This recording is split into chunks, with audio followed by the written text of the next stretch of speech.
What's up, y'all? It's Jonathan Rollins here to update you on the latest from this father-son trip across the U.S. with me and my boy Bash.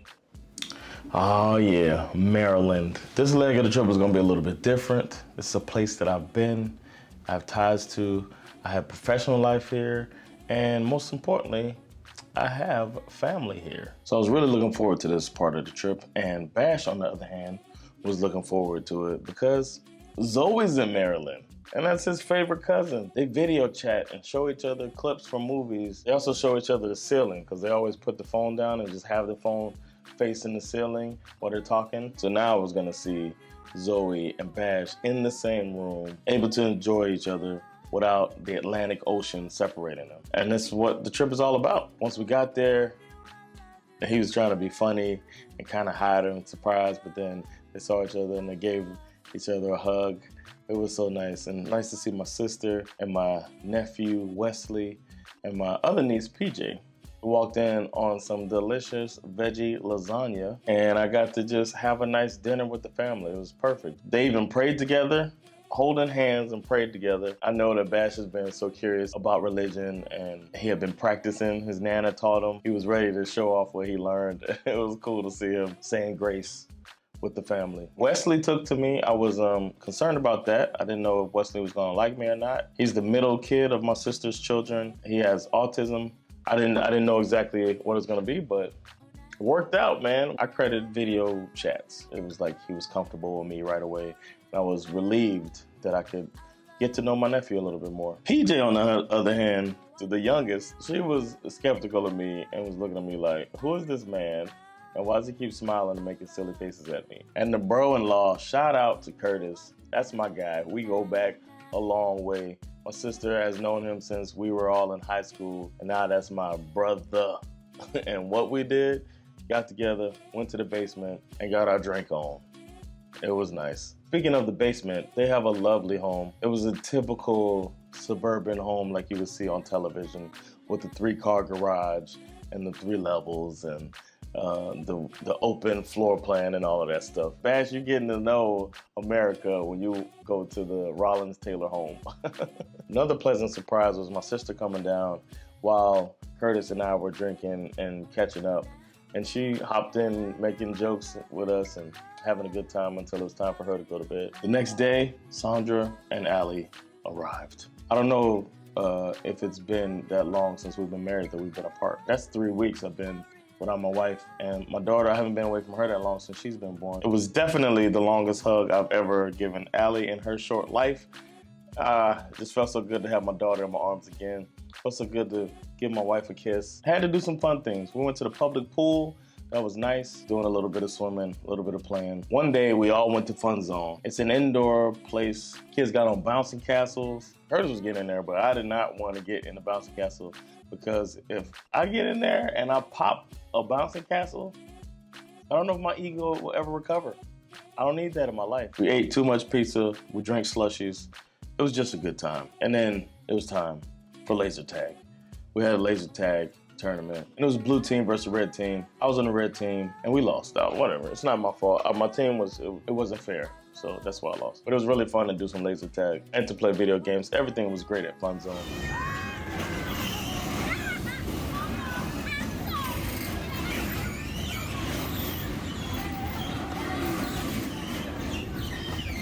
One of my favorite cousins, Kat, and her husband, Andre, that's a cousin of me too. That's my guy. It was good to see them. It was so much fun. I forgot to take any pictures, get any video, anything. It was just real, man. We were just listening to good music, eating some good food. It was just a good time. We also went as a family to medieval times. And I've noticed this about myself, that when we lived different places, I didn't take advantage of the cool stuff that was nearby. I just always expected, yeah, I'll get there, I'll get around to it. I just never got around to it. I'm a tourist now. So we went to medieval times. Went in there, put our little crowns on, and sat in the audience while they brought food that you eat with your hands as if you're in the medieval times. They call you Lord and Lady as they serve you. It was so good. And then they put on a show in the pit right before us. We were on the red team. We were members of the red community. Our knight was the red knight that we cheered on even until he lost in battle. But it was great. Waving the flag, screaming, rooting them on. Our guy happened, I think he was the most engaged our night. He was coming on, yeah! You know, I was doing my yeah. That's my patented yeah right there. Yeah! And the battles were good too. I know it's choreographed and all that stuff, and of course it's not real, but the battles they're still making these battles happen. They had the little jousting. They had the people falling off of horses. They had people swinging these spiked balls and hitting shields. All of that stuff. It was really good. Cool to see. I can't recommend that place enough. That's all I'm gonna say. We had to do a DC day. My cousin Sierra, shout out to you, Sierra. She works on the Capitol. She hooked us up with a Capitol tour. Before that, we went to a place called Bistro Biz, or Biz. Bistro Biz? We were told by our waiter, who was very talkative, that we were sitting in Barack Obama's favorite seat. I'm sure he says it to everybody, but I choose to believe it. Felt good as I ate. I even started talking like Barack Obama, you know?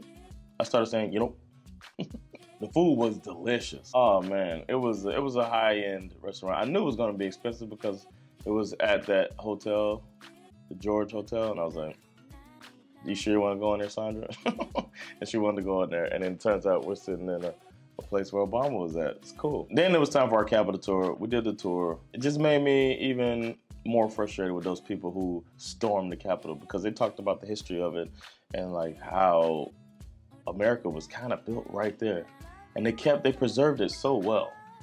So the floor that we were standing on was the same floor that they were at when they were making the founding principles of the U.S. And then they didn't pull punches either in the tour. The lady was a black woman, and she was like, "Yeah, and this part was built by free and enslaved men." I was like, "Okay, I'm glad they didn't try to water it down. Let's not leave the slaves out. Their labor did provide some of this that we're in and enjoying right now." Then I got to see my cousin. Sierra stepped away from her job to come say hello. And then for the first time on the whole trip, it started storming. I hadn't run like that since we were running through the airport in New York. Then we went and got us some ice cream because the kids love ice cream. Like my mom used to say, when you're soaking wet, get some ice cream. She never said that, but that's how we felt. There's never a bad time to eat some ice cream. There were pictures of Barack Obama and Michelle Obama saying it's their favorite ice cream parlor. Of course we're gonna eat this ice cream now. It's so funny how many fingerprints Barack Obama left in the city. The ice cream was good. The place is called Thomas Sweets. And I had a brownie sundae. Highly recommend it. Our time in Maryland was winding down, and we went to this really cool park that Curtis knew about. They had monkey bars, climbing stations, swings, zip line, you name it. It looked like a really fun park. There was kids playing basketball. There was a baseball diamond. Bash was doing his best impression of Spider-Man. That kid, I mean, it's hard to, I mean, I'm comfortable watching him do it, but it is still kind of hard to watch, especially around other parents, because it makes me look like an irresponsible parent. My child swinging and flinging around like that. And then he always falls down with that little Spider-Man fall. It's like, you quit it, Bash. And he was doing it with a little cocky, little swag at the end too. It's like, relax, bro. We know you're good at it. You don't have to act like that. Be a little more humble, buddy. And the park was even giving away ice cream. Yes, that's right. Free ice cream. They had toppings with him. Like, made sundaes. What? This is so great. Curtis decided to race the kids. He didn't pull many punches, and he won. But I felt all in all like Bash was getting a full-on suburban American experience. The local park and the swimming and the fun and all this stuff. The entire trip was capped off by a visit to Olive Garden. Salad was slapping like always. My sister has a beef with a waiter there. And we got that waiter because God has a sense of humor. And they were both being like snippy to each other. He knew who she was. He hit her with a sarcastic welcome back when he walked up. And they were just being like politely rude to each other the whole time. It was fun to see. Even more fun was hanging out with the family, eating some good food one last time before we hit this road again. So we bid them farewell. We're gonna miss you, Alicia, Curtis, PJ, Wesley, and Zoe. Thanks for all the love and hospitality. This journey goes on, but now with 2 new passengers. We got Sandra, we got Alli, and the van is more full than it was when we began. So stay tuned and see what's next on the next leg of Bash and Daddy's road trip across the USA. Take care of yourselves. I'll see you then. Peace.